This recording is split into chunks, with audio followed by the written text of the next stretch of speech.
Lecture number 2. We will be looking at slides 14 through 21. This lecture will continue the introduction to the books of Haggai and Zechariah and Malachi. Before we actually look at the text of those books, there are more historical circumstances that frame the context for these post-exilic prophets. Beginning with slide 14.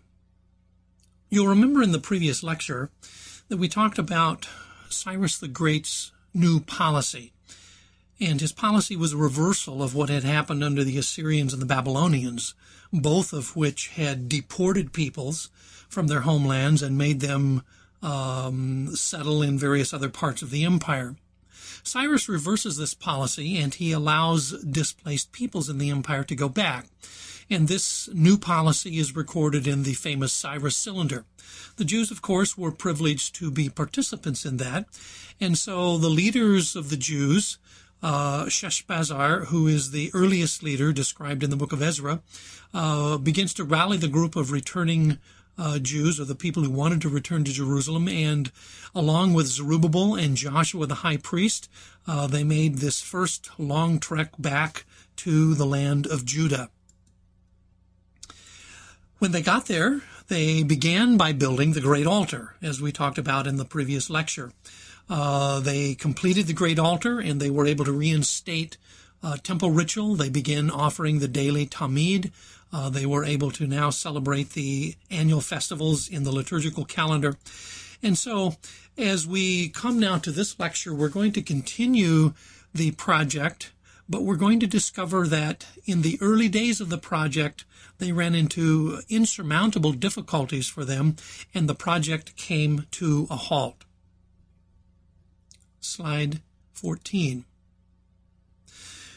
What is described in Ezra chapter 4 is especially the opposition of the surrounding populace, which discouraged the Jews and eventually brought the project to a standstill. When they first actually built the great altar and began to build the foundation or lay the foundation for the new temple, there was some mixed reaction even among the Jews who had returned about what was happening. Near the end of Ezra chapter 3, it says, when the builders laid the foundation of the temple of Yahweh, and of course all the priests led the people in praise and thanksgiving to the Lord.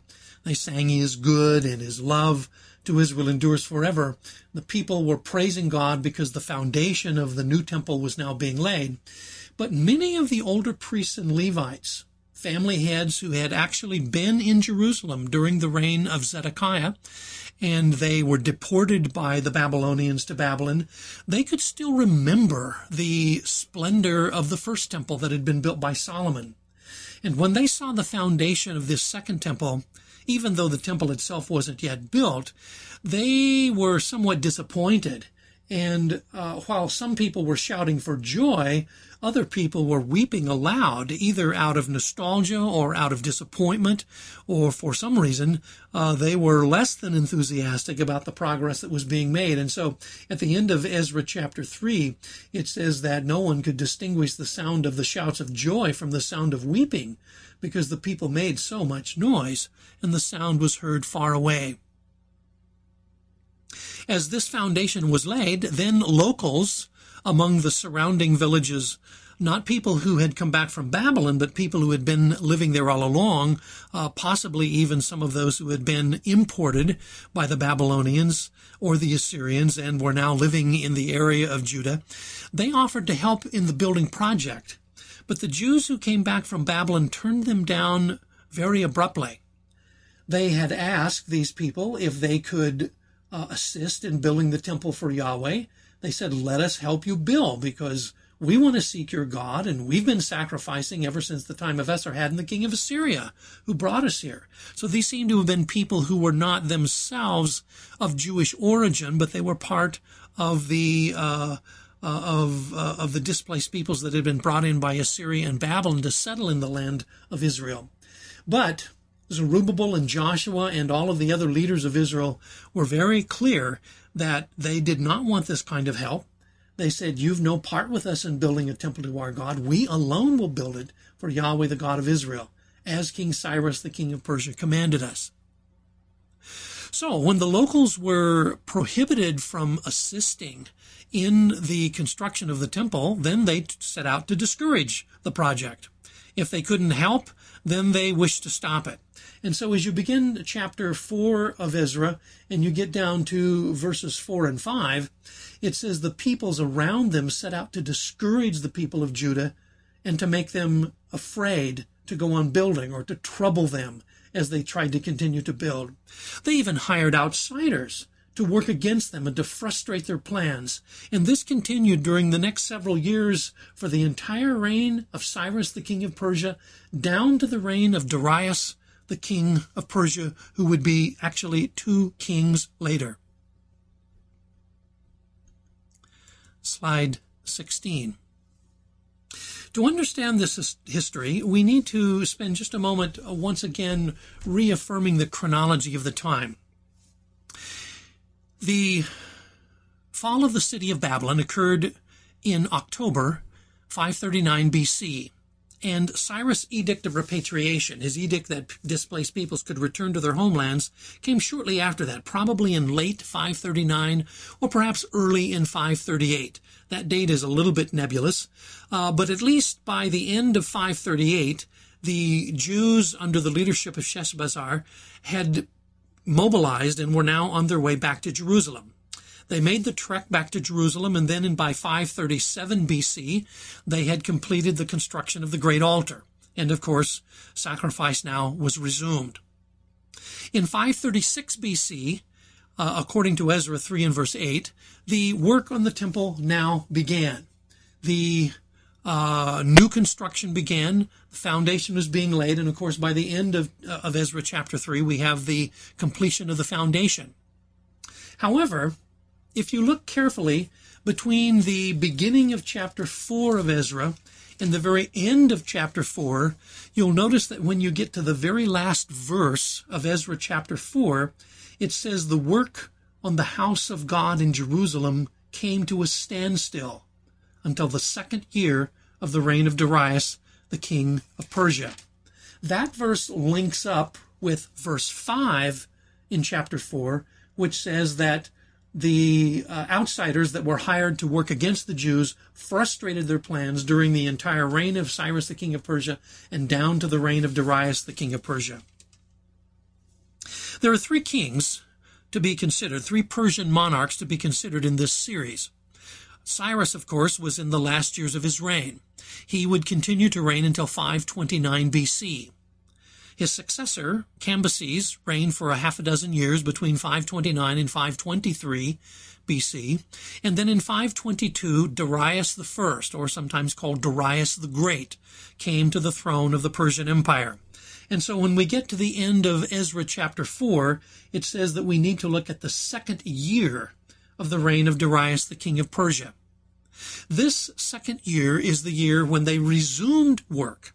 And we'll be talking about the intermediate period here in just a moment. But it would be another 16 years from 536 to 520 BC that the Jews' work on the temple was in hiatus.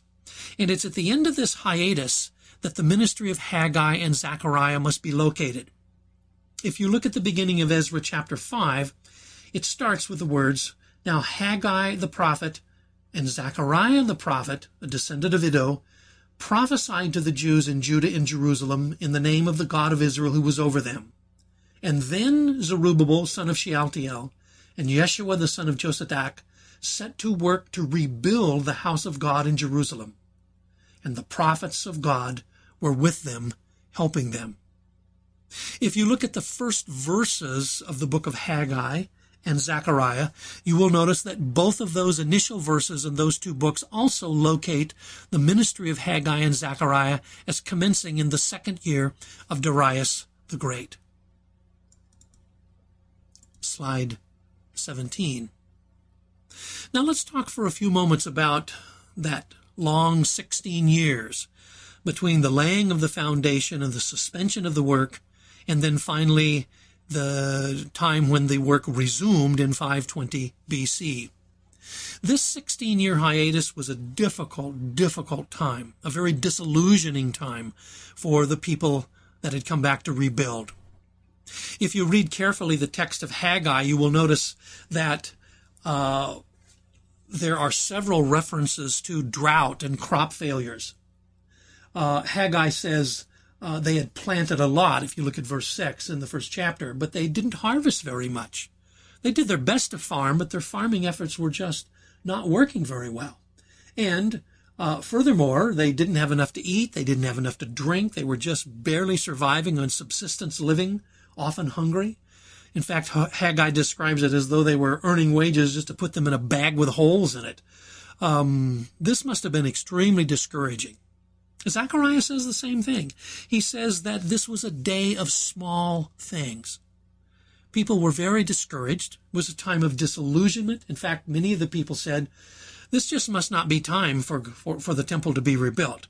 It's sort of like, I suppose, a modern person might say in the face of insurmountable difficulties that maybe this just isn't God's will at this time.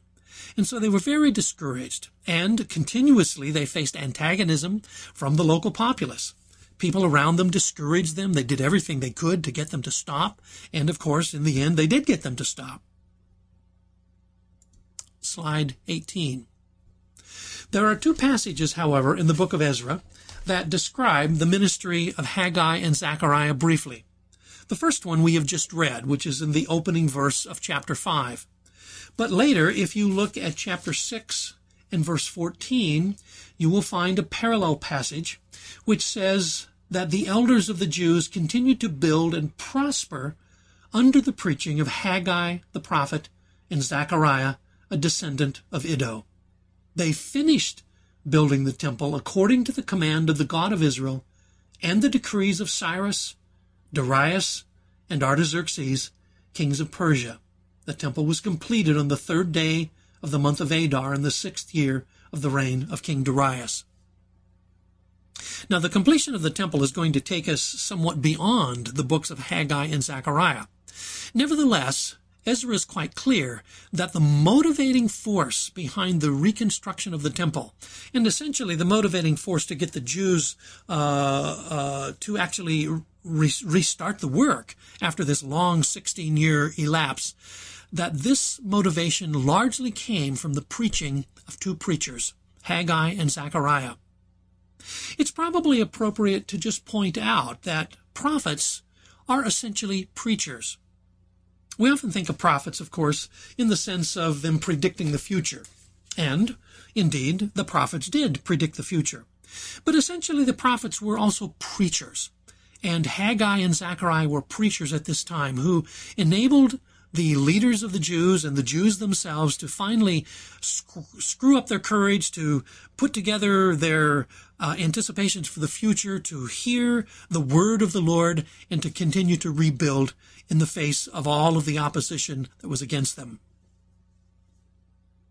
Slide 19. Here is just a sketch of the ministry of Haggai and Zechariah. Now, we will be looking in much more detail at the actual oracles, the actual sermons of these two prophets. But for the time being, it may be helpful to just get a sketch, just kind of a brief anticipation of the kinds of things they're going to say. Haggai is a little earlier than Zechariah, but we're not talking years, we're talking just a couple of months. But he began by chiding the people for spending more time on their own homes than on the temple. He said one of the problems with the discouragement of this community is that they are so preoccupied with survival, with their own homes, with paneling the homes they've built, that they are just neglecting the work of the temple. So Haggai encouraged them, and he promised them concerning the return of the glory of the Lord. Now, you may remember that all the way back in the time of Solomon, when Solomon had built the first temple, and the first temple had been dedicated, that the glory of God had entered that temple, in fact, in such a powerful and marvelous way that the priests were not even able to minister. Then you may remember that in the oracles of Ezekiel, when we talked about this in the first lecture, that Ezekiel said that the glory of God would abandon the temple in preparation for the exile. And in fact, Ezekiel had a vision of the abandonment of the temple.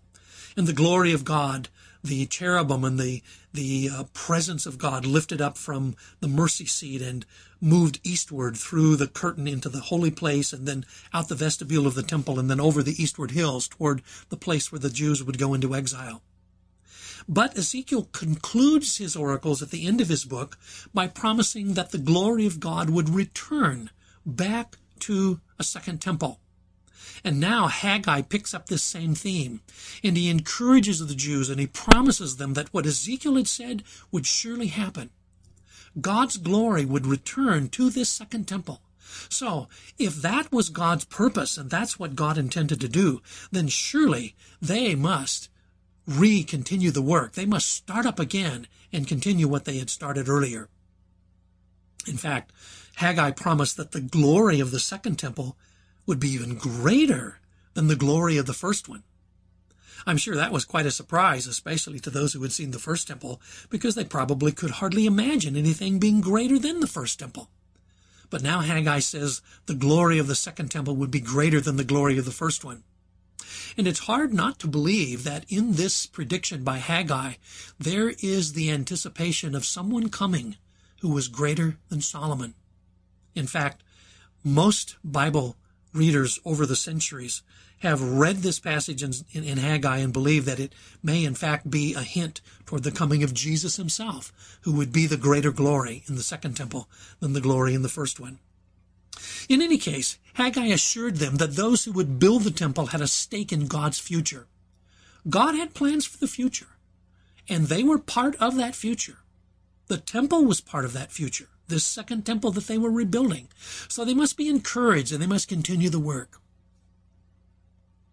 A couple of months later, Zechariah also began to preach.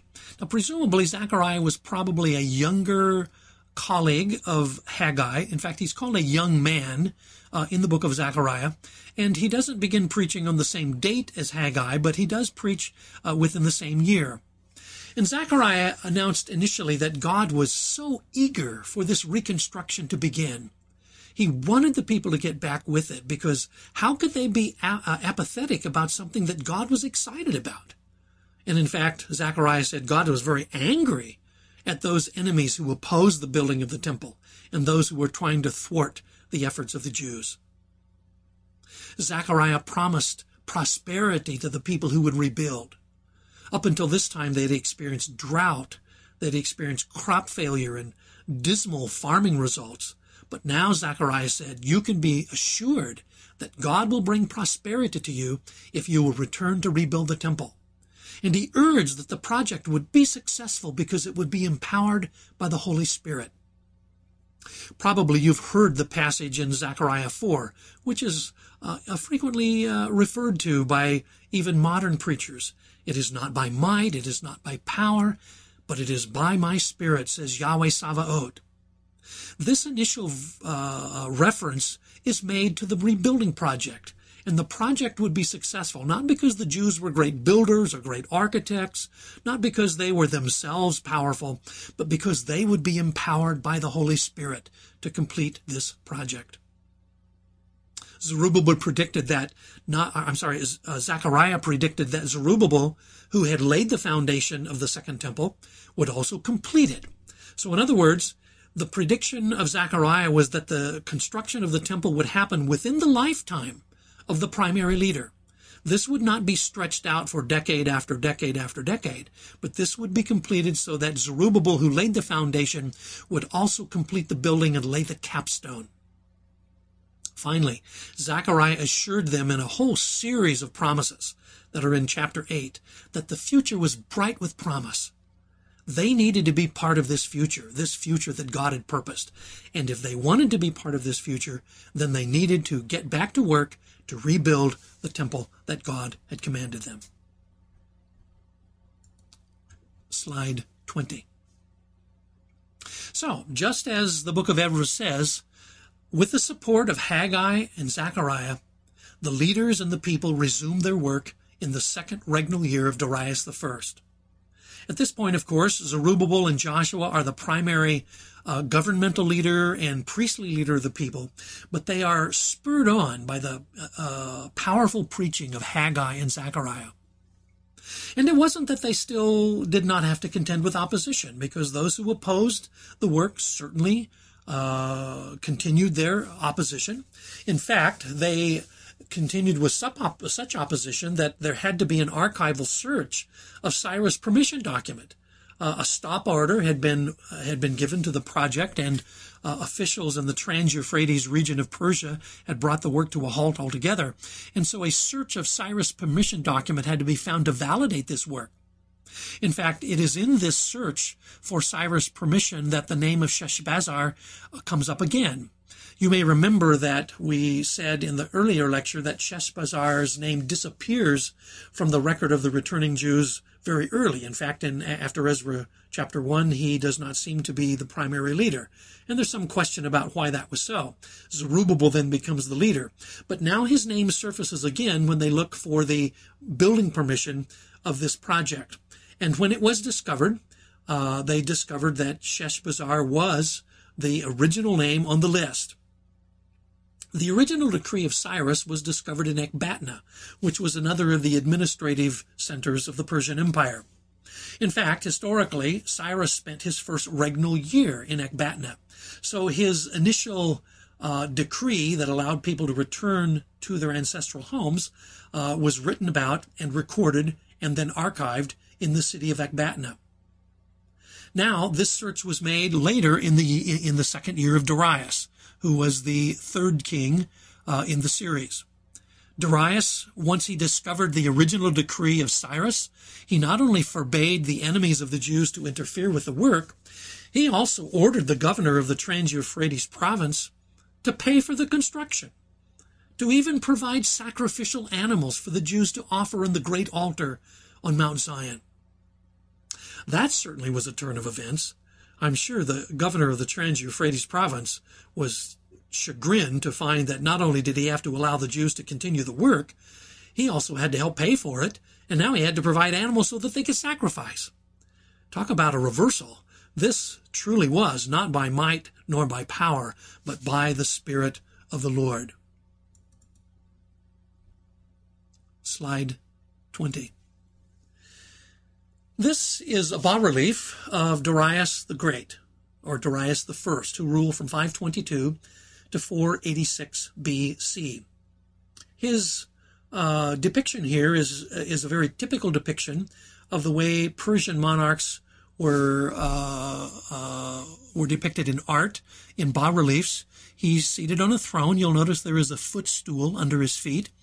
It kind of reminds you of Psalm 110, where the Lord said to the Messiah that he would put his enemies as a footstool under his feet. In this bas-relief of Darius, you'll notice that he has the typical Persian headgear, which is kind of a rounded, flat-topped sort of headpiece. He has the very tightly curled beard that you see, as well as his hair. He has a flowing robe, and he also holds within his hand the royal staff and a small, what appears to be a goblet. There are a number of depictions of Persian monarchs, and they all have almost this very same profile. They're usually done from the side. They're usually seated just like this. They usually have a footstool and a scepter. And so if you see any of the others, there's a very large one, actually, in the British Museum on one of the walls of the stairwells. And there are several others that have been discovered in places like Persepolis and Susa.